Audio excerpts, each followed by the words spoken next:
Cette histoire parle d'un lycéen nommé Araz. Il possède un pouvoir un peu particulier, celui de voir l'avenir. Au fil du récit, on découvre comment notre protagoniste utilise cette capacité pour attirer les filles, ce qui le mène inévitablement à des situations totalement inattendues. On assiste alors à la formation d'un véritable harem de jolies filles, pendant qu'il tente de vivre cette romance lycéenne dont rêvent tant d'adolescents. Au début de l'histoire, on voit Ito en pleine réflexion. Il imagine combien ce serait génial d'avoir la capacité de voir l'avenir, comme connaître à l'avance les questions du prochain examen pour avoir de super notes, ou encore connaître les numéros gagnants du loto pour devenir riche. Mais la vie n'est pas aussi simple. Soudain, une scène surgit devant ses yeux comme un flash. Il voit une fille se faire renverser par une voiture roulant à toute vitesse. Il s'arrête net, observe autour de lui et conclut qu'il vient d'avoir une vision de l'avenir. Pris de panique, il cherche désespérément la fille qu'il a vue dans sa vision, celle qui allait se faire heurter par une voiture jaune. Il court vers elle, la saisit par derrière et la tire en arrière tout en lui criant de s'arrêter. La jeune fille, effrayée d'être agrippée par un inconnu, réagit en se défendant, prise de panique. Ito tente désespérément de lui expliquer la situation, affirmant qu'il a simplement voulu la sauver d'un accident. Mais n'ayant aucune preuve, il est immédiatement pris pour un pervers. Au lieu de la reconnaissance, il reçoit une gifle bien sentie. Il pense alors que cette fille a agi comme si elle ne s'était jamais cognée à quelqu'un auparavant. Pour se remonter le moral, il se dit « Au moins, j'ai pu la sauver ». Un instant plus tard, la fameuse voiture de sport jaune qu'il avait vue dans sa vision passe à toute allure sur la route. Notre protagoniste s'appelle Ito Arase et il possède la capacité de voir le futur. Il a obtenu ce mystérieux pouvoir après avoir frôlé la mort dans un accident. Il se rend compte qu'attraper la fille de cette manière était peut-être un peu déplacé. Mais il essaie de se consoler en se disant « Au moins, je l'ai empêché de se faire percuter ». Mais en échange, il s'est pris une gifle. Il se sent un peu triste d'avoir été frappé alors qu'il ne voulait que l'aider, et il réalise qu'il ne contrôle pas bien sa capacité.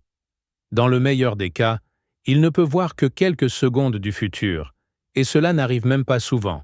Frustré, il murmure qu'il veut mourir. Mais il se fait immédiatement gronder par une femme qui lui dit d'arrêter de parler comme ça à son âge, et de plutôt lui trouver un homme.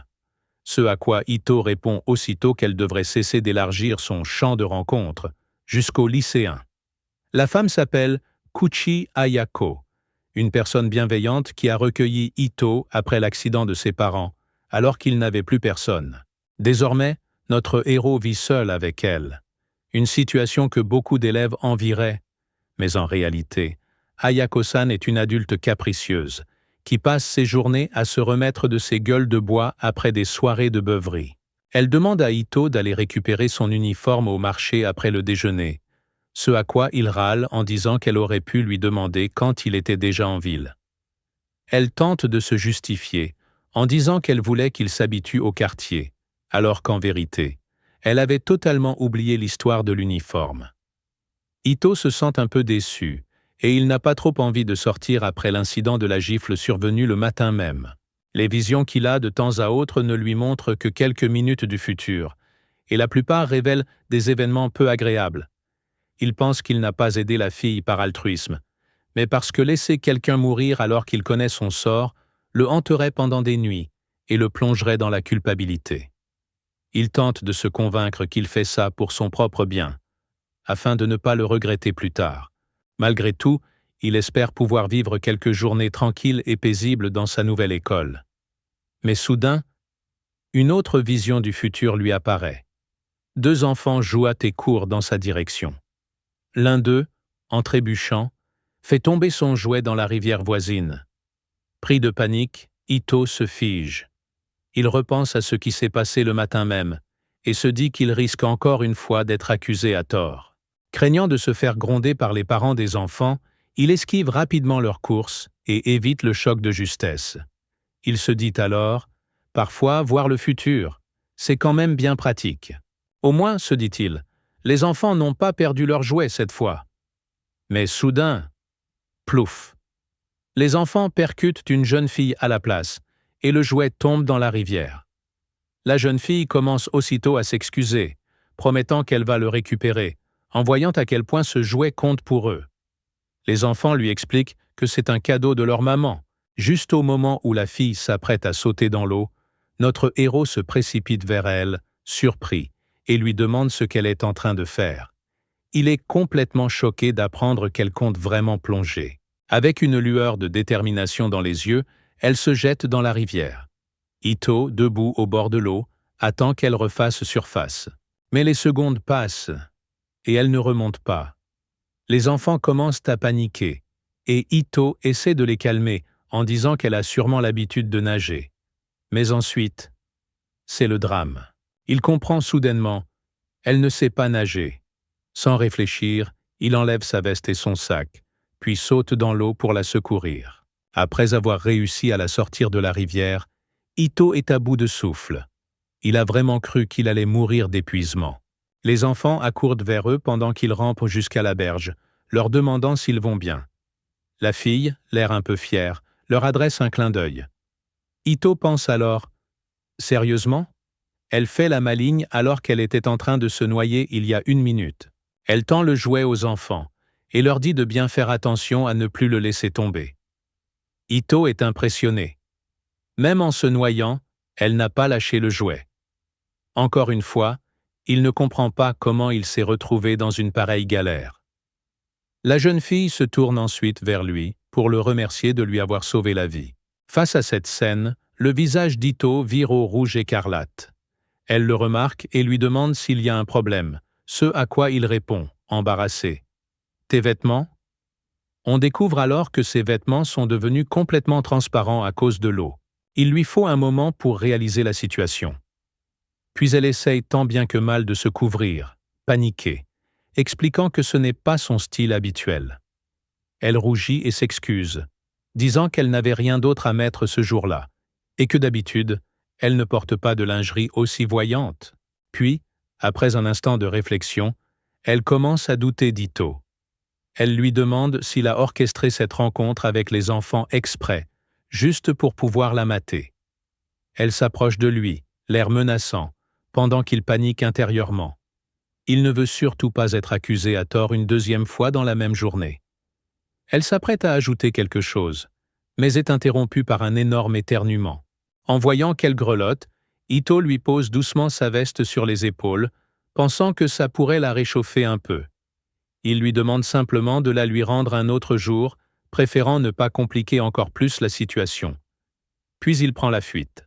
La fille commence alors à se sentir coupable d'avoir douté de lui. Il lui rappelle un peu son frère. Les joues rouges, elle espère pouvoir le revoir bientôt. De retour à la maison, Ayako demande à Ito pourquoi il est complètement trempé, alors qu'il était juste censé aller chercher son uniforme. Ito commence à se poser des questions sur sa malchance. Une gifle le matin, trempé jusqu'aux os l'après-midi. Il se dit qu'il devrait peut-être aller faire un rituel de purification. Et il s'inquiète déjà de la journée de demain au lycée, parce que les ennuis semblent le suivre partout. Puis, épuisé, il va se coucher. La scène change brusquement. Nous sommes maintenant dans un lycée. On retrouve la fille qu'Ito a sauvée de justesse d'un accident de voiture. Elle pense, toujours furieuse, qu'une seule gifle n'était pas suffisante pour un pervers comme lui. Elle aurait dû lui en mettre 2. Elle est bien décidée à ne jamais lui pardonner. Elle s'appelle Yuri. Elle est interrompue par Nanami, la fille qu'Ito a repêchée dans la rivière la veille. Yuri commence à se confier à elle, racontant qu'un mec bizarre l'a attrapée en pleine rue. En entendant cela, Nanami s'indigne et dit que c'est inadmissible, qu'il doit payer pour ça. Mais au moment où elle allait dire autre chose, le professeur entre en classe, obligeant les 2 filles à rejoindre leur place. Le professeur attend que la classe se calme, puis annonce qu'un nouvel élève transféré va les rejoindre aujourd'hui. Et sans surprise, le nouvel élève n'est autre que Ito Arase. En entrant dans la classe, Ito murmure pour lui-même « Pouvoir voir le futur, c'est bien beau, mais ça ne me rend pas la vie plus simple. » Ces visions ne lui apportent que des problèmes. Yuri reste figé sur place en voyant entrer le soi-disant pervers. Alors qu'Ito entre dans la salle, ses yeux croisent ceux de Yuri, et il la reconnaît immédiatement comme la fille qu'il a sauvée la veille. Se demandant mentalement pourquoi elle est là, il réalise qu'ils sont non seulement dans le même lycée, mais aussi dans la même classe. En voyant qu'ils se fixent, le professeur demande à Yuri si elle connaît déjà le nouvel élève. Elle répond froidement, d'un ton dégoûté. « Je ne connais pas ce pervers !» En entendant ça, le protagoniste supplie intérieurement que cela s'arrête là. Soudain, le professeur lève un sourcil suspicieux et conclut qu'il s'agit peut-être d'une histoire de comédie romantique. Ito, ayant entendu cela par hasard, commence à douter de la santé mentale de son enseignant. Ensuite, ce dernier présente officiellement Ito à la classe en disant « Voici Ito Arras, notre nouvel élève transféré ». Il précise qu'il a vécu des circonstances familiales difficiles et demande à la classe de bien l'accueillir. Ito pense à nouveau que ce professeur n'est pas normal, impression qu'il avait déjà eue en salle des profs. Puis le professeur décide de réorganiser les places et force Ito à s'asseoir à côté de Yuri. Ito s'installe mal à l'aise à sa nouvelle place, en soupçonnant le professeur d'avoir tout orchestré. Il sent une aura hostile venant du siège, juste à côté du sien. En l'observant de plus près, il remarque que son visage est magnifique et qu'elle a une silhouette parfaite. Dans d'autres circonstances, il aurait été ravi de s'asseoir à côté d'elle. Tentant de débuter sa vie scolaire normalement, il engage la conversation. « Tu pourrais arrêter de me regarder comme si j'étais un criminel ?» Ce à quoi elle rétorque aussitôt. « Comment oses-tu dire ça après avoir tenté de me tripoter hier ?» Ito tente de se justifier, expliquant que c'était un malentendu. Mais Yuri le coupe, outré.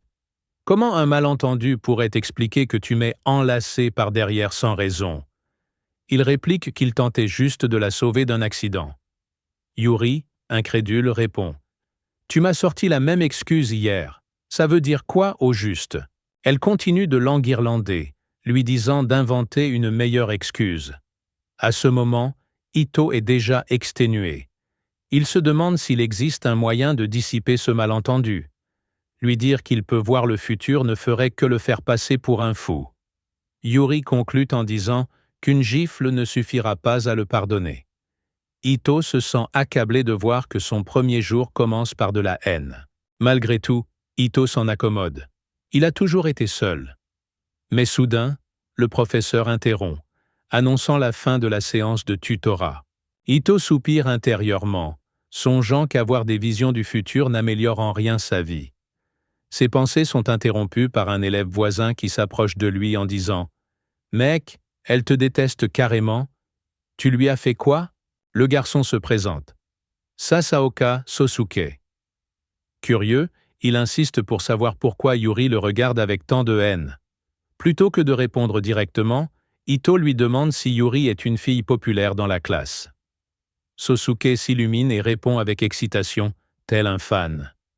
Yuri, c'est la beauté ténébreuse aux cheveux noirs. Rien que sa présence illumine la classe. Il ajoute qu'elle a un tas d'admirateurs. Ito sait qu'il ne peut pas dire la vérité. Personne ne croirait qu'il voit l'avenir. Alors, il invente. Il dit qu'il a trébuché et l'a accidentellement enlacé, ce qui a entraîné la gifle. Sosuke éclate de rire et se moque de son mauvais karma. Leur discussion est interrompue par l'arrivée de la fille qui s'était jetée dans la rivière. Elle demande à Ito s'il peut lui parler en privé. Sosuke la reconnaît immédiatement, choqué. « Attends, Nanami? Tu veux lui parler à lui ?» Nanami répond calmement qu'elle n'a rien à lui dire, seulement à Ito. Elle remercie chaleureusement Ito de l'avoir sauvée hier et se présente. Kurase Nanami. Sosuke, bouche bée, secoue Ito avec frénésie. « Mais comment tu la connais aussi, elle ?» Mais leur conversation est brutalement interrompue, lorsque Nanami s'écrie soudainement. « Au fait, tu as peut-être vu ma lingerie un peu osée, mais je veux être clair. Entre nous, il n'y a rien du tout. » Sosuke se fige, choqué par ce qu'il vient d'entendre.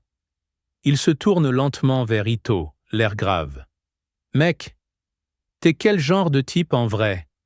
Ito, pris de court, n'a même pas le temps de répondre que Yuri, qui a tout entendu, se manifeste. À l'écoute de tout cela, ses soupçons envers Ito se renforcent. Nanami essaie d'expliquer, de clarifier, mais Yuri refuse catégoriquement d'écouter. Elle lance un regard dégoûté à Ito et déclare « Tu es une ordure !» Elle ordonne ensuite à Nanami de retourner à sa place, affirmant qu'elle s'inquiète de ce qu'Ito pourrait faire d'autre. Ito se demande une fois de plus s'il est condamné à rester incompris. Il peste intérieurement contre sa malchance. Pourquoi lui arrive-t-il toujours des ennuis? À la fin du cours, Sosuke l'invite à rentrer ensemble. Sur le chemin du retour, Ito pousse un long soupir et commence à raconter à Sosuke à quel point cette journée l'a vidé. Sosuke sourit et le taquine. « Waouh! Ton premier jour de nouveau élève se termine comme ça, hein ?» Ito hoche la tête en repensant à cette prof qui a collé son bureau à celui de Yuri pour qu'ils partagent le même manuel. Sosuke tente de le réconforter. « Franchement, tu devrais être content d'avoir parlé avec les deux plus belles filles de l'école dès ton premier jour. » Ito répond aussitôt. « Je les connais même pas. Et ma situation avec Yuri est tout sauf enviable. » Mais Sosuke ne l'écoute même plus et continue. « Non mais sérieux, tu te rends compte? 2 filles aussi mignonnes, dès le premier jour. C'est fou. » Tellement dans son délire qu'il n'entend plus rien. Frustré, Ito soupire. « Je veux juste régler ce malentendu avec Yuri, c'est tout. » Sosuke, tranquille, lui dit. « Bah t'as qu'à lui expliquer clairement et t'excuser. » Ito grimace. « Si seulement c'était aussi simple. » Soudain sa vision devient floue. Il est en train d'avoir une nouvelle prémonition. Il se voit dans un champ de riz, tandis que Sosuke se trouve de l'autre côté. Ito fut saisi d'effroi. « Qu'est-ce que... Pourquoi est-ce que je suis dans un champ de riz ?» Paniqué, il se tourna brusquement vers Sosuke et lui demanda « Hé, est-ce qu'il y a un champ de riz pas loin d'ici ?» Sosuke répondit sans se poser de questions. « Ouais, si on continue tout droit, on en croise un dans pas longtemps. » En entendant ça, Ito se crispa immédiatement. « Je dois à tout prix empêcher ce futur d'arriver. » Sans hésiter, il lança à Sosuke. « Changeons d'itinéraire. » Pendant ce temps, la scène se déplace vers Nanami et Yuri, en pleine discussion. Yuri était encore furieuse à l'idée qu'Ito ait mis ses mains sur Nanami. Serrant les poings et les dents, elle lança. « Je ne pardonnerai jamais ce pervers. » Nanami tenta une nouvelle fois d'éclaircir les choses. Elle expliqua qu'Ito l'avait réellement aidée. Mais Yuri la coupa net, affirmant qu'elle se laissait duper, car Ito n'était qu'un sale obsédé. Nanami prit sa défense avec fermeté. Selon elle, Ito avait juste été gentil et n'avait rien tenté de déplacer. Mais Yuri, élevant la voix, répliqua. « Il a juste été gentil pour mieux te piéger et mater ta lingerie. » Elles continuèrent à se disputer. Nanami insistait pour qu'on écoute au moins la version d'Ito, tandis que Yuri refusait, traitant toutes ses excuses de mensonges. Et soudain, elles arrivèrent à l'endroit exact où Ito avait enlacé Yuri par derrière. Yuri désigna l'endroit et s'écria « C'est ici qu'il m'a agressé. C'est là qu'il m'a attrapé sans prévenir. » Nanami pencha la tête, perplexe, se demandant pourquoi Ito aurait fait une chose pareille. Yuri répondit d'un ton acerbe. « Personne ne peut savoir ce qu'il se passe dans la tête d'un pervers. » Puis elle se souvint soudain qu'Ito avait mentionné une voiture jaune. À ces mots, les yeux de Nanami s'écarquillèrent. Son père était détective, et elle se souvenait qu'il lui avait parlé d'un accident impliquant une voiture de sport jaune, qui s'était écrasée contre un poteau dans le coin à cause de la vitesse. À cette révélation, Yuri resta figé un instant. Pour la toute première fois, un doute s'installa. Et si Ito avait réellement dit la vérité? Peut-être qu'il avait vraiment voulu la protéger de cette voiture. Mais elle ne pouvait pas l'admettre aussi facilement. Elle se convainquit que ce n'était qu'une coïncidence, rien de plus. Cependant, une pensée persistante s'incrusta dans son esprit. Et s'il n'avait pas été là pour me tirer en arrière, est-ce que je serais encore en vie? Son fil de pensée fut brutalement interrompu. Elle leva les yeux et se figea de stupeur. 2 silhouettes s'approchèrent d'elle. Contre toute attente, c'étaient Ito et Sosuke, qui se tenaient juste en face d'elle. Ito était assise à une table de café, en face de Yuri et Nanami, avec Sosuke à ses côtés. Un silence pesant flottait dans l'air. Ito essayait encore de comprendre comment il avait fini dans une situation pareille. Tout ce que je voulais, c'était éviter ce fichu champ de riz, pensa-t-il. Mais à la place, j'ai croisé Yuri et Nanami sur le chemin. Petit retour en arrière. Après les cours, Ito et Sosuke étaient tombés sur Yuri et Nanami dans la rue. Avec désinvolture, Sosuke leur avait proposé de rentrer ensemble, en s'arrêtant boire un thé. Avant qu'Ito ne puisse réagir, Sosuke avait souri d'un air malicieux et lancé « Et c'est Ito qui nous invite, bien sûr !» Sans même lui demander son avis. Yuri avait entrouvert la bouche pour protester, mais Nanami accepta tout de suite, sans hésiter. Avant que Yuri ne puisse insister davantage, Nanami lui rappela qu'elle avait encore une question à poser à Ito. Ne voulant pas qu'elle dise quelque chose de gênant, Yuri changea vite de sujet. Elle se tourna vers les garçons et déclara « D'accord, mais dans ce cas, vous deux, vous nous offrez un dessert. Retour au présent. » Quelques minutes de silence gênant passèrent dans le café. Finalement, Sosuke tenta de briser la glace en lançant la conversation. Il se pencha vers Ito et lui chuchota. « C'est le moment, mec. Présente-lui tes excuses et clarifie ce malentendu. » Ito soupira intérieurement. « Je dois lui expliquer ce qui s'est passé avec Yuri. Mais pourquoi a-t-il fallu qu'on vienne dans CE Café précisément ?» Il se tourna vers Yuri et lui demanda « Pourquoi tu as choisi ce café ?» Elle répondit simplement « Parce que j'adore cet endroit. La gérante est super gentille. » L'estomac d'Ito se noua. Évidemment. La fameuse gérante du café n'était autre que Ayako-san, sa tutrice, et elle les observait d'un regard suspicieux, depuis le comptoir. Cerise sur le gâteau. Le café se trouvait juste au rez-de-chaussée de la maison d'Ito. À ce moment-là, Nanami demanda soudain à Yuri si elle pouvait goûter sa boisson.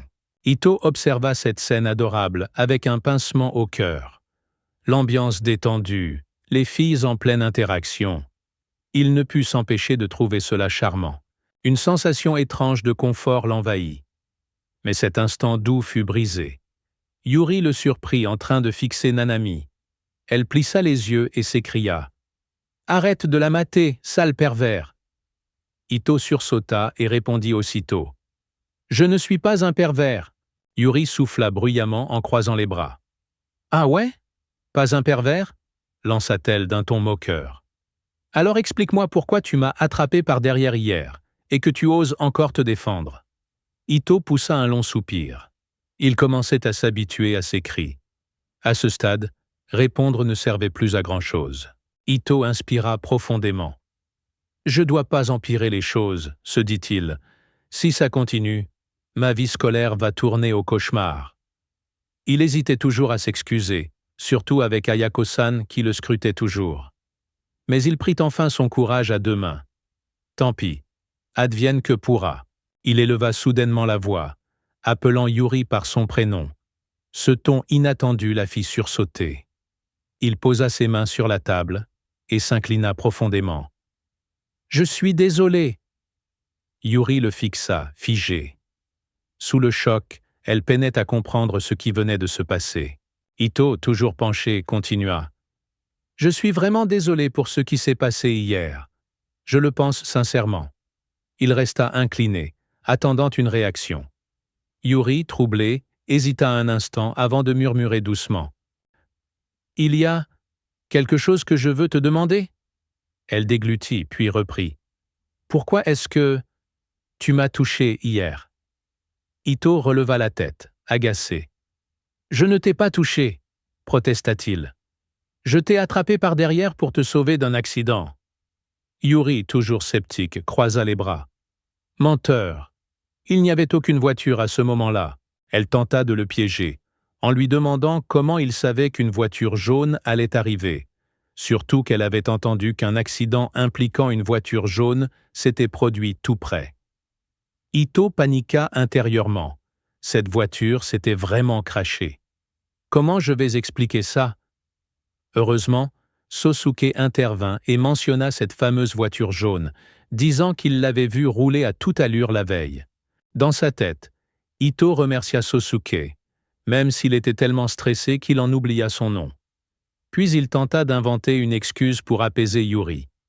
Il bafouilla qu'il avait vu cette voiture juste avant de croiser Yuri, et qu'en voyant sa vitesse, il s'était dit que quelqu'un risquait de se faire renverser. C'est pourquoi il avait tenté de l'arrêter. Mais Yuri semblait encore douter, le fixant du regard, comme un faucon. Ito pensa avec gêne à quel point son histoire sonnait désespérée. Yuri soupira, puis déclara qu'elle allait laisser passer, pour le moment. Cela soulagea un peu Ito.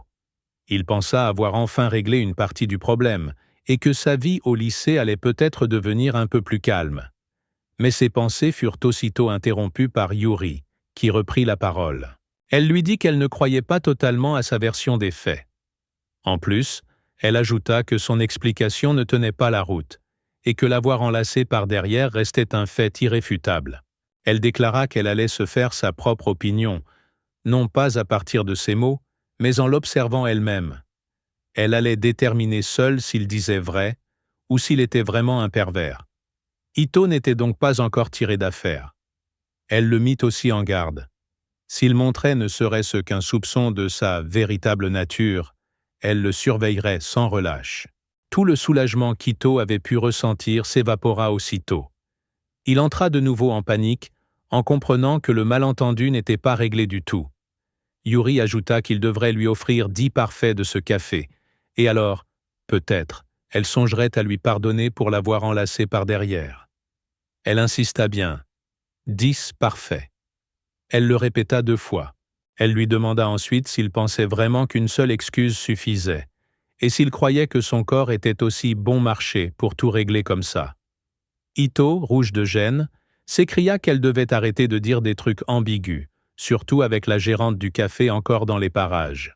Soudain, Nanami rougit d'une manière adorable et sembla soulagée en voyant qu'Ito et Yuri s'étaient réconciliés, après avoir dissipé leur malentendu.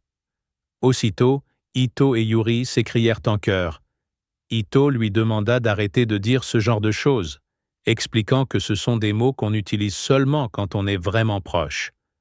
De son côté, Yuri ajouta qu'on ne dit ça que lorsqu'il y a déjà une vraie relation de confiance. Sosuke intervint à son tour, notant que, malgré tout, la situation semblait enfin réglée pour le moment. Nanami remercia chaleureusement Ito, disant que ça lui avait fait plaisir de le revoir. Il lui répondit avec un sourire sincère. Même si Ito sentait encore un peu de tension planer, il était content d'avoir trouvé une sorte de résolution. Sosuke lui demanda alors où il habitait, et Ito répondit tranquillement qu'il vivait juste là, au premier étage du café où ils étaient assis. Tout le monde autour de la table resta bouche bée. Ito pensa que peut-être, cette fois, sa vie scolaire allait enfin se calmer un peu. Mais il commença déjà à douter que ce soit vraiment le cas. Les 2 filles et Sosuke quittèrent le café en discutant du chemin du retour. Sosuke tenta de s'incruster dans leur balade, leur demandant s'ils pouvaient venir aussi, mais Yuri le rejeta sèchement. Les 2 filles n'en revenaient pas d'apprendre que ce café était en fait la maison d'Ito. Derrière elle, Sosuke marchait la tête basse, déprimée après s'être fait rembarrer. Yuri, elle, se retrouvait face à un dilemme. Retourner au café signifiait retomber sur Ito. Cette idée la retenait, même si ce lieu avait toujours été son préféré dans toute la ville. C'est alors qu'une voix l'interpella derrière elle. À sa grande surprise, c'était la gérante du café qui se tenait juste derrière elle. Les filles se figèrent sur place, surprises qu'on les aborde alors qu'elles n'avaient rien oublié dans le café. Yuri comprit vite que la femme devait être la tutrice d'Ito, puisqu'elle possédait l'endroit où il vivait. Les 2 filles se raidirent un peu en sa présence, mais elle les rassura aussitôt, leur disant qu'il n'y avait aucune raison de s'inquiéter, et qu'elle était juste sortie pour les remercier. Elle leur dit combien elle appréciait qu'elles soient devenues amies avec Ito, ajoutant qu'elle n'aurait jamais cru qu'il ramènerait des amis à la maison dès son premier jour dans ce nouveau lycée. Elle expliqua qu'Ito avait une situation familiale un peu compliquée et un caractère pas toujours facile, mais qu'elle espérait sincèrement qu'elle continuerait à être là pour lui. Dans sa tête, Yuri pensait très clairement qu'elle n'avait aucune envie d'être amie avec Ito. Nanami et Sosuke remercièrent la gérante avec un grand sourire, tandis que Yuri restait perdu dans ses pensées. Les 2 autres dirent qu'ils seraient ravis de s'entendre avec Ito. En voyant même Nanami accepter d'être son amie, Yuri sentit qu'elle n'avait plus trop le choix. Elle hocha donc la tête à contre-cœur, sans grande conviction. Les trois commencèrent ensuite à poser des questions à la gérante. Était-ce raisonnable de laisser le café ouvert si elle n'y était pas? Elle répondit qu'il n'y avait pas de souci. Kito était encore à l'intérieur. Ils lui demandèrent s'il aidait souvent au café depuis qu'il habitait là. À leur grande surprise, elle répondit que c'était la première fois qu'il participait vraiment aux tâches. À cet instant précis, on entendit un grand cri venant de l'intérieur du café. Ito appelait désespérément la gérante à l'aide. Il semblait que les événements récents et les personnes qu'il avait rencontrées commençaient peu à peu à soigner les blessures de son passé et à le transformer doucement. Ito se mit à réfléchir. Même s'il pouvait voir le futur, le moment où ses visions apparaissaient était totalement aléatoire, et en plus, elles ne lui montraient que quelques minutes d'avance. Rien de vraiment utile, en somme. Bref, la vie n'était clairement pas faite pour être facile. Il se dit qu'il était vraiment en retard pour l'école. Certes, c'était en partie de sa faute pour s'être rendormi, mais il en voulait aussi à Ayako-san. C'était censé être à elle de le réveiller pour l'école. Il cria depuis sa chambre pour lui demander pourquoi elle ne l'avait pas réveillé. Elle lui répondit qu'elle ne réveillait pas les garçons endormis. Ce n'était pas dans sa politique personnelle. En marchant vers l'école, Ito réalisa qu'il était trop tard pour se presser, alors autant y aller tranquillement. Il commença à critiquer son propre pouvoir. Si au moins ses visions lui servaient à quelque chose d'utile, comme savoir qu'il allait être en retard, il pourrait en tirer avantage. Soudain, une autre vision du futur surgit dans son esprit. Il vit deux types en train d'ennuyer une fille, l'empêchant d'aller à l'école et lui proposant de traîner avec eux à la place. La fille les menaça de partir immédiatement, affirmant qu'elle ne sortirait jamais avec des types comme eux. Les deux gars tentèrent de l'intimider en lui disant de ne pas faire trop la maligne si elle voulait éviter les ennuis. Puis, leurs yeux se posèrent sur Ito, qui se tenait là, témoin silencieux de toute la scène. Les types essayèrent de le faire fuir tout en tirant la fille par le bras, essayant de l'embarquer de force avec eux. La vision prit fin, et Ito revint brutalement à la réalité. Il était tendu après avoir vu encore une scène dérangeante. Il n'eut même pas le temps de comprendre où elle s'était produite, que des voix s'élevèrent près de lui. Et à sa grande surprise, il n'avait plus le luxe d'intervenir à l'avance. La scène était en train de se dérouler devant ses yeux. Il hésita. S'il ne faisait rien, le futur qu'il venait de voir allait sûrement devenir réel. Faire demi-tour lui éviterait bien des ennuis, mais ça voudrait aussi dire laisser cette fille se faire harceler. Il tenta de se convaincre que ce n'était pas son problème. Mais il n'arriva pas à détourner le regard. Ito appela la fille depuis l'arrière, lui faisant signe et s'excusant de l'avoir fait attendre. Il continua, disant qu'ils étaient censés sécher les cours ensemble pour aller à un rendez-vous, et lui demanda de le suivre. Tout en parlant, il s'engueulait intérieurement. « Pourquoi j'ai dit ça? Et pourquoi j'ai utilisé le mot « rendez-vous » ?» Les deux mecs cessèrent d'embêter la fille et se tournèrent vers Ito. Ils lui demandèrent s'il était son copain. Ito devait inventer un truc pour justifier ses propos, mais il ne connaissait même pas le nom de la fille. Avant qu'il ait pu dire quoi que ce soit, la fille courut vers lui et lui attrapa la main. Elle lui demanda pourquoi il avait mis autant de temps, ajoutant que c'était à cause de lui que ces types bizarres l'avaient abordé. Ito était complètement embarrassé. Elle avait accepté son excuse sans la moindre hésitation. Puis, elle le tira en avant en criant « Cours, idiot !» Les harceleurs essayèrent de les suivre, mais finirent par abandonner au bout d'un moment. Après avoir couru un bon moment pour être sûrs de les semer, ils s'arrêtèrent sous un pont pour reprendre leur souffle. Ito était essoufflé comme jamais. Il ne s'attendait pas du tout à ce que la fille se mette à courir ainsi. Elle s'excusa de l'avoir fait sprinter et le remercia de l'avoir sauvé, affirmant qu'elle lui était sincèrement reconnaissante. Après un court silence, elle lui demanda pourquoi il avait décidé de l'aider. Puis, elle ajouta une autre question, plus directe. « Tu t'attends à recevoir quelque chose en échange ?» Ito fut pris de court par cette question inattendue et chercha une réponse. Mais avant qu'il puisse dire quoi que ce soit, elle le coupa à nouveau, adoptant soudain un ton étrange. « C'est bon, je comprends. » Elle s'approcha lentement de lui, un air énigmatique sur le visage, et dit qu'elle allait bien lui accorder ça, mais juste une fois. Ito devint rouge écarlate devant cette proposition soudaine, incapable de dire le moindre mot. Mais avant que la situation ne dégénère, la fille éclata soudain de rire.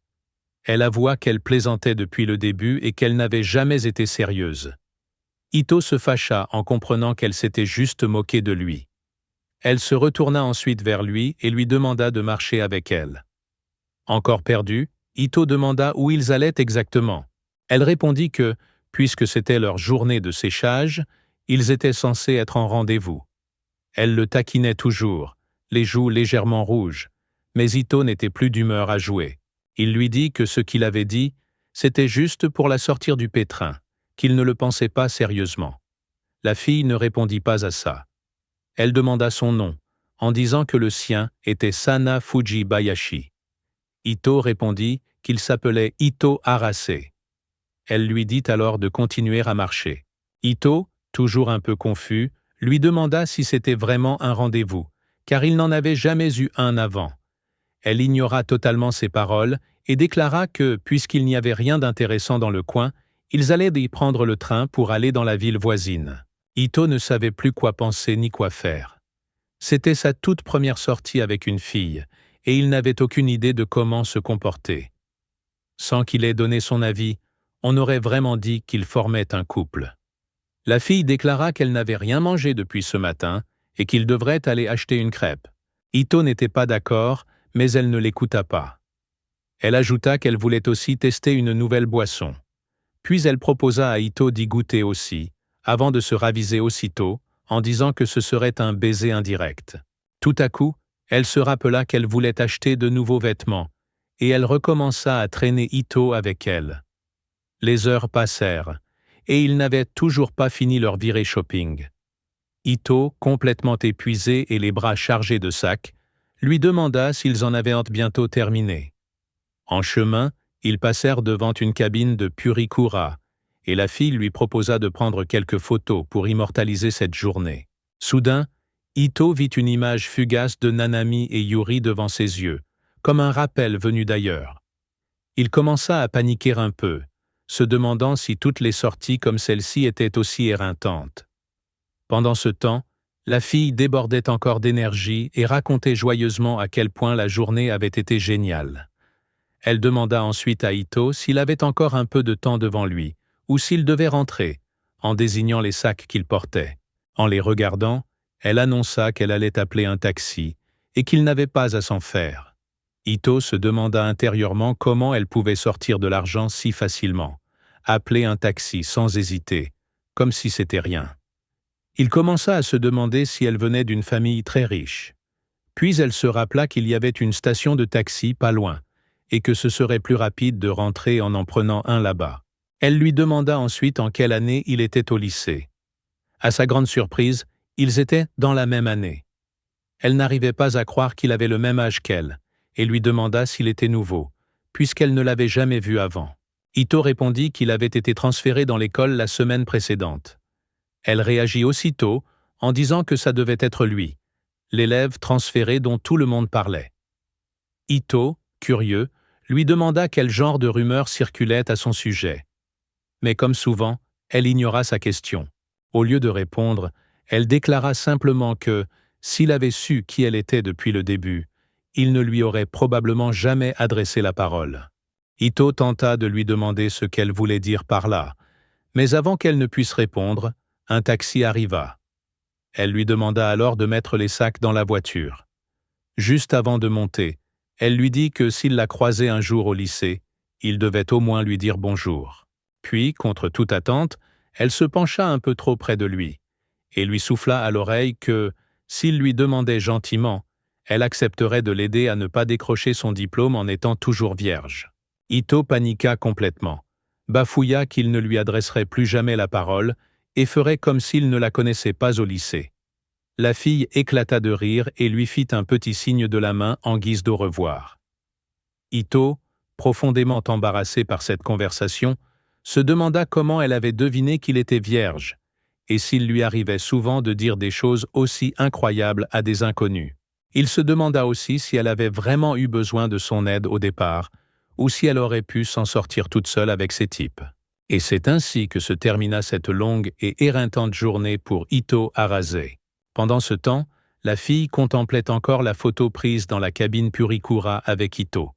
Elle pensait qu'il était amusant à taquiner, et rien que de repenser à tout ça, elle en riait encore. Elle le traita de gentil garçon et se demanda si elle aurait l'occasion de le recroiser au lycée. Le lendemain, en arrivant à l'école, Sosuke demanda à Ito ce qu'il avait bien pu faire la veille, vu qu'il avait séché les cours. Sur un ton moqueur, il lui demanda s'il était encore sorti avec une fille, vu qu'Ito avait le don d'attirer les filles partout où il allait. Ito ne put pas vraiment le contredire. Après tout, il avait effectivement passé la journée précédente avec Fujibayashi. Il se dit que raconter à Sosuke ce qui s'était vraiment passé ne ferait qu'attirer des ennuis inutiles. Alors, il préféra garder sa journée secrète. Il sortit une excuse banale, disant qu'il s'était juste rendormi. Sosuke parut sceptique, mais finit par accepter l'explication. Ils commencèrent à marcher vers leur salle de classe. En chemin, Sosuke se mit à marmonner à quel point Ito avait de la chance, en rêvant de croiser une jolie fille à un coin de rue, lui aussi. Mais juste avant de finir sa phrase, un gros boom retentit. Sosuke venait de rentrer dans quelqu'un. Ito tenta de lui demander s'il allait bien. Mais Sosuke, agacé, se tourna vers la personne contre laquelle il avait foncé et commença à la menacer, en lui reprochant de ne pas regarder où elle allait. À leur grande surprise, c'était Fujibayashi, la même fille avec qui Ito avait passé la journée hier. Elle lança un regard glacial à Sosuke, puis, en voyant Ito juste à côté, elle fit brusquement demi-tour et s'enfuit sans prononcer un mot. Ito tenta de l'appeler par son nom pour l'arrêter, mais elle avait déjà disparu dans la foule. Il ne comprenait pas pourquoi elle s'était enfuie si vite, même après l'avoir vue. Sosuke, de son côté, pensa qu'Ito avait effrayé Fujibayashi, et il le remercia presque pour ça. Quand Ito réalisa que même Sosuke connaissait son nom, il ne put s'empêcher de lui demander si elle était une fille célèbre. Sosuke lui répondit qu'on racontait toutes sortes de rumeurs sur Fujibayashi-san, notamment qu'elle sortait avec un voyou dangereux du lycée Higashi. Il avertit Ito qu'il valait mieux ne pas se faire remarquer par elle, sinon, on ne savait jamais ce qui pouvait arriver. Ito comprit alors que les types qui avaient harcelé Fujibayashi la veille venaient aussi du lycée de son soi-disant petit ami. Mais l'image que Sosuke décrivait ne collait pas du tout avec celle que lui s'était faite de Fujibayashi. C'était difficile à croire. Il demanda alors s'il était sûr de ce qu'il disait. Sosuke répondit qu'il n'y croyait pas entièrement non plus, qu'il n'avait entendu que des rumeurs. Il ajouta même qu'on disait que Fujibayashi avait la réputation de faire perdre leur première fois aux garçons. Exactement ce qu'elle avait insinué à Ito la veille, en lui proposant de l'aider à ne pas rester puceau. Sosuke déclara que lui, il serait ravi de vivre ça si une fille aussi canon s'approchait de lui. Ito éclata de rire. Sosuke avait à peine réussi à rester debout après lui être rentré dedans. Ito entra en classe et posa son sac sur sa table. Juste avant de s'asseoir, Yuri s'approcha de lui et commença à l'interroger sur son absence de la veille. Il remarqua chez elle un regard qu'il n'avait jamais vu auparavant. L'hostilité qu'elle avait d'habitude envers lui avait totalement disparu. Ito inventa une autre excuse, disant qu'il ne se sentait pas bien et qu'il était donc resté à la maison. Comme toujours, Yuri ne le crut pas une seconde. Elle le regarda droit dans les yeux et lui dit que son excuse ne tenait pas debout. Exaspéré par tant de questions dès le matin, Ito lui demanda pourquoi elle se souciait autant de son absence. Yuri répondit que ce n'était pas de la curiosité, mais ajouta qu'elle avait eu beaucoup de mal à gérer sans lui. Ito, surpris par ces mots, lui demanda ce qu'elle voulait dire par là. Elle répondit que c'était à cause du comité scolaire, ce qui sembla louche à Ito. Il avait l'impression qu'elle cachait quelque chose. Yuri expliqua qu'elle avait dû gérer seule tout le travail du comité de santé. Ito, interloqué, lui répondit qu'il n'avait jamais accepté d'en faire partie.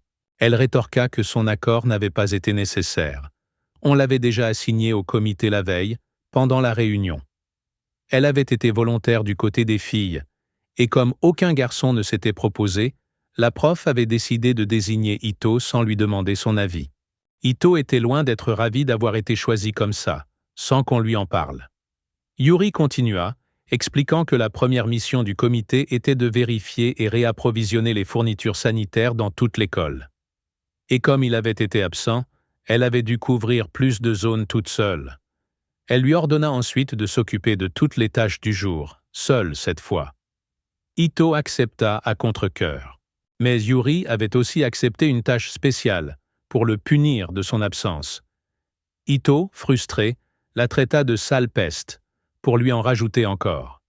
La tâche en question consistait à surveiller l'infirmerie. C'était une corvée pour Ito, même si en réalité il n'avait qu'à y rester jusqu'au retour de l'infirmière. Ce n'était pas une tâche habituelle du comité de santé. C'était Yuri qui avait proposé ça uniquement pour le faire payer. Elle ne supportait pas que quelqu'un se défile pendant que les autres bossaient. Au moins, personne ne venait à l'infirmerie, ce qui rendait la garde plus tranquille. Mais soudain, Ito eut une nouvelle vision du futur. Il entendit deux voix, l'une en larmes disant qu'elle voulait rentrer chez elle, l'autre lui demandant si elle allait bien. En se retournant, Ito vit une fille allongée sur le terrain de basket, tenant son genou avec douleur. Il comprit aussitôt qu'il était en train d'avoir une vision précognitive. Il se dit qu'il s'ennuyait tellement que cette vision apportait un peu de piquant à sa journée. Il se demanda si la fille qu'il avait vue faisait partie du club de basket. Mais avant de tirer des conclusions hâtives, quelqu'un frappa à la porte. La porte de l'infirmerie s'ouvrit, et Ito vit apparaître une très jolie fille en tenue de sport. Elle sembla surprise de le voir là, assis à la place de l'infirmière, et lui demanda si la prof n'était pas présente. Elle s'approcha ensuite et lui demanda s'il faisait partie du comité de santé. Ito répondit que oui, et ajouta que l'infirmière était sortie pour un moment. La fille se dirigea alors vers l'armoire en disant qu'elle n'avait pas besoin d'elle et qu'elle venait juste chercher du ruban de sport. Elle expliqua qu'on lui en donnait toujours un, et lui demanda de dire à la prof qu'elle en avait pris un sur l'étagère. Ito accepta sans problème. Elle attrapa ensuite un tabouret à côté et s'y installa, puis commença à s'enrouler la bande autour de la jambe. Ito remarqua qu'elle s'y prenait un peu maladroitement et lui demanda si elle était sûre de bien faire les choses. Après avoir entendu son inquiétude, la fille sembla elle aussi douter et se demanda si elle avait mal appliqué sa bande tout ce temps. Ito grimaça en la voyant refaire son bandage encore et encore. Ça avait l'air douloureux à force. Alors, il lui proposa son aide. Sans hésiter, elle accepta. Elle le remercia avec un sourire, puis leva sa jambe vers Ito. Celui-ci devint tout rouge en devant la lui enrouler lui-même, mais sans trop réfléchir, il s'exécuta. Il était hyper nerveux à l'idée de devoir toucher une fille de si près. Il s'excusa en l'enroulant soigneusement avec la bande. La fille, impressionnée par la précision de ses gestes, se sentit vraiment reconnaissante. Ito lui demanda si elle s'était fait une entorse. Elle répondit qu'elle s'appelait Suika, qu'elle était dans l'équipe de basket, et lui dit de ne pas être aussi formelle. Après tout, ils avaient le même âge. Puis elle lui demanda s'il était bien le nouvel élève dont tout le monde parlait. Suika, ainsi qu'elle s'était présentée, confirma le nom d'Ito tout en lui serrant la main avec énergie. Mais tout à coup, elle se rappela qu'elle avait entraînement et qu'elle devait y retourner. Ito lui demanda de ne pas trop forcer sur sa jambe blessée, de peur qu'elle n'aggrave son état. Mais Suika lui répondit qu'elle allait très bien, maintenant qu'il l'avait bien bandée, et elle quitta la pièce en le remerciant. Resté seul, Ito se remit à s'ennuyer ferme. Il repensa à la vision qu'il avait eue un peu plus tôt, et se demanda si Takimoto-san, Suika, était bien la fille qu'il avait vue se blesser. Il s'interrogea aussi. Était-ce vraiment raisonnable qu'elle joue avec une entorse à la jambe? Un doute l'envahit. Il regretta de ne pas avoir insisté pour qu'elle reste au repos. Quand il vit que l'infirmière était revenue, il sortit de l'infirmerie à toute vitesse. Il était complètement trempé de sueur, mais ce qui le préoccupait le plus, c'était la peur d'arriver trop tard pour éviter le pire. Finalement, il repéra Suika. Elle était bien sur le terrain, en train de jouer au basket. Mais avant même qu'il puisse lui dire quoi que ce soit, elle sauta pour faire un tir. et en retombant, elle se blessa accidentellement. Ito était désormais absolument certain que sa vision s'était réalisée. Il avait bel et bien vu Suika jouer au basket et se blesser en essayant de marquer un panier. Il se mit à s'en vouloir intérieurement de ne pas avoir empêché l'accident. Il se précipita vers Suika et lui demanda si elle allait bien. Suika fut surprise d'entendre une voix masculine derrière elle, ne s'attendant pas du tout à voir Ito ici. Elle parut déconcertée en voyant l'air tendu d'Ito. Elle lui demanda ce qu'il se passait. En l'observant de plus près, Ito constata qu'elle semblait aller relativement bien, alors que dans sa vision, elle paraissait bien plus blessée et en détresse. Il lui confia qu'il avait pensé qu'elle avait fait une vilaine chute. Il commença à se demander si le futur avait été modifié. Suika expliqua qu'elle avait juste glissé et était tombée. Ito poussa un soupir de soulagement et lui demanda si ses pieds n'avaient rien. Yuri était également présente et écoutait la conversation. Suika rassura Ito, disant qu'elle allait bien, même si son pied lui paraissait un peu étrange. Ito insista pour qu'elle ne force pas trop dessus. Après avoir écouté tout ça en silence, Yuri sembla avoir pris une décision. Elle conseilla fermement à Suika d'aller à l'infirmerie. Mais Suika refusa, répétant qu'elle allait bien. Malheureusement, une fois que Yuri avait tranché, il était quasiment impossible de la faire changer d'avis. Yuri déclara alors que Suika avait bel et bien une entorse à la jambe gauche. Elle tourna ensuite les yeux vers Ito, et en lui lançant un clin d'œil malicieux, lui demanda en plaisantant s'il pouvait porter Suika sur son dos jusqu'à l'infirmerie. Ito fut immédiatement contre cette idée, et lui demanda pourquoi elle l'avait désigné, lui, en particulier. Yuri expliqua qu'Ito semblait très inquiet pour Suika, puisqu'il avait couru jusqu'au terrain dès qu'il avait entendu sa chute. Elle ajouta qu'Ito faisait partie du comité de santé et que, même si elle était désolée de lui demander ça, les autres filles, en entendant son rôle, commencèrent à l'encourager à porter Suika. Ito s'était fait piéger en beauté par Yuri. Il ne pouvait plus protester ni se défendre. Il était à la fois confus et furieux de se retrouver dans une situation pareille. Alors qu'il marchait dans le couloir avec Suika sur le dos, Ito sentait les regards curieux et les chuchotements des autres élèves. Suika, gêné d'être au centre de l'attention, lui demanda plusieurs fois de la laisser marcher, mais il refusa. Il lui expliqua que si elle forçait sur son pied blessé, elle risquait d'aggraver la situation. Suika lui demanda alors si elle n'était pas trop lourde. Ito lui répondit que non, que ça allait. Elle s'excusa, pensant que tout ça était arrivé à cause d'elle.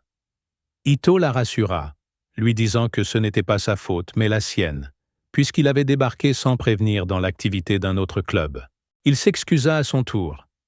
Alors qu'ils avancèrent dans le couloir vers l'infirmerie, Suika essaya de le réconforter en retour. Elle lui dit qu'il n'avait rien fait de mal, qu'il avait juste voulu l'aider. Puis, avec une voix timide, elle ajouta que, par sa faute, Ito devait maintenant la porter, et lui demanda s'il la détestait pour ça. Elle ajouta d'un ton un peu triste qu'elle ne se sentait pas du tout féminine, et que les garçons de sa classe la considéraient juste comme un autre pote. Un court silence s'installa. Ito ne savait pas trop quoi dire pour lui remonter le moral. Mais finalement, il lui dit qu'à ses yeux, elle était comme n'importe quelle autre fille, et qu'il ne la voyait pas autrement. Il ajouta qu'en ce moment même, il était sûr de porter une fille sur son dos, ce qui fit sourire timidement Suika et la mit un peu plus à l'aise. On aurait dit qu'elle commençait à ressentir quelque chose pour lui. Elle était toute rouge après avoir entendu ces mots. Elle lui demanda ensuite ce qu'il faisait sur le terrain de basket à ce moment précis. Une fois encore, Ito se retrouva acculé dans une situation dont il ne savait pas comment se sortir. Il commença à chercher une excuse dans sa tête. Finalement, il répondit qu'il s'était inquiété pour elle et qu'il était venu la voir. Mais Suika ne se laissa pas convaincre si facilement et le questionna encore.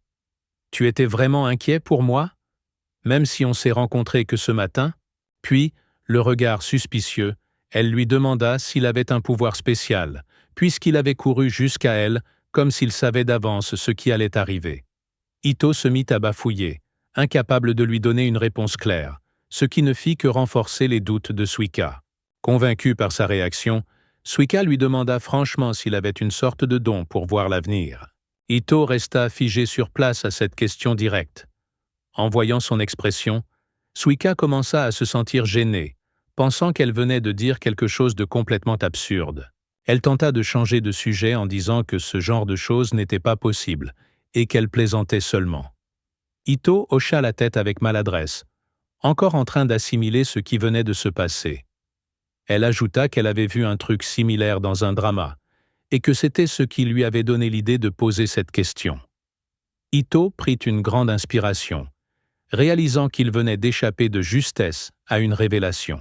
À force de discuter, ils s'étaient éloignés du chemin et se retrouvèrent finalement devant l'infirmerie. Suika demanda à Ito de s'arrêter, puis descendit doucement de son dos. Elle ajouta qu'à partir de là, elle pouvait marcher toute seule jusqu'à l'infirmière. Ito tourna les talons pour partir, mais avant qu'il n'ait pu s'éloigner, Suika l'appela. Les joues rouges, elle le remercia doucement. Ito se mit à réfléchir. Même s'il avait ce don de voir l'avenir, cela ne rendait pas sa vie plus simple. Il se retrouvait toujours dans des situations étranges ou compliquées. Il n'y avait jamais de fin aux malchances qu'il essayait d'éviter chez les autres, et tout semblait toujours se retourner contre lui. Mais cette fois, c'était différent. Suika n'avait rien eu de grave. Et pour la première fois de sa vie, quelqu'un l'avait remercié pour avoir empêché un mauvais futur. Cette pensée le réchauffa tellement le cœur qu'il se sentit étrangement heureux. C'était comme s'il acceptait enfin son pouvoir. Le lendemain matin, Ito se faisait sévèrement réprimander par Sosuke, qui semblait au bord du désespoir. Sosuke lui dit qu'il lui faisait confiance et qu'il ne pensait jamais être trahi de cette façon. Les larmes aux yeux, Sosuke lui demanda s'il avait une petite amie. Ito tenta de nier, mais Sosuke ne le crut pas et le traita de menteur. Apparemment, quelqu'un avait vu Ito porter une fille de l'équipe de basket comme une princesse. Pour clarifier, Ito expliqua qu'il l'avait juste portée sur le dos. Il ne comprenait pas comment le bruit avait couru aussi vite. Jusqu'à ce qu'il entende une voix très contrariée. À sa grande surprise, c'était Yuri, la même qu'il avait forcé à porter Suika jusqu'à l'infirmerie. Elle le traita de pervers et fit semblant d'être choquée qu'il ait déjà une copine après à peine une semaine dans le lycée. Elle ajouta que, de toute façon, les pervers agissaient toujours très vite. Ito s'énerva en voyant que Yuri ne recevait aucun reproche, même si elle non plus n'avait pas fait son travail de représentante du comité de santé. Yuri en profita pour lui demander s'il avait bien surveillé l'infirmerie et s'il avait vérifié les produits de soins, ce qu'Ito avait complètement oublié. Ito s'excusa et lui demanda si elle était de mauvaise humeur parce qu'il n'avait pas fait son travail correctement. Avant que Yuri puisse répondre, Sosuke intervint en disant qu'Ito était un imbécile et que Yuri était jalouse parce qu'il avait passé du temps avec une autre fille. Yuri réagit immédiatement, agacée, expliquant qu'elle était énervée parce qu'il n'avait pas pris ses responsabilités au sérieux. Elle insista en disant qu'il avait carrément flirté et porté une fille comme si elle était une princesse. Ito affirma qu'il n'y avait eu aucun flirt et que tout le monde exagérait. Mais on voyait bien que Yuri était un peu jalouse qu'il ait été si proche d'une autre. Puis elle cria sur lui, exigeant qu'il vienne à la réunion du comité de santé à l'heure du déjeuner. Ito restait perplexe. Il ne comprenait toujours pas pourquoi elle était aussi énervée. Preuve qu'il était vraiment lent à comprendre certaines choses. Ito demanda alors à Yuri pourquoi il y aurait une réunion, puisque normalement elle n'avait un lieu qu'une fois par mois. Yuri répondit que c'était pour préparer l'événement prévu la semaine prochaine. Ito, toujours perdu, lui demanda de quel événement il s'agissait, se tournant vers Sosuke. Sosuke lui dit de se tenir prêt, parce que ce qu'il allait apprendre allait sûrement le surprendre. Avec des étoiles plein les yeux, Sosuke révéla que l'événement scolaire à venir serait une excursion d'escalade en montagne.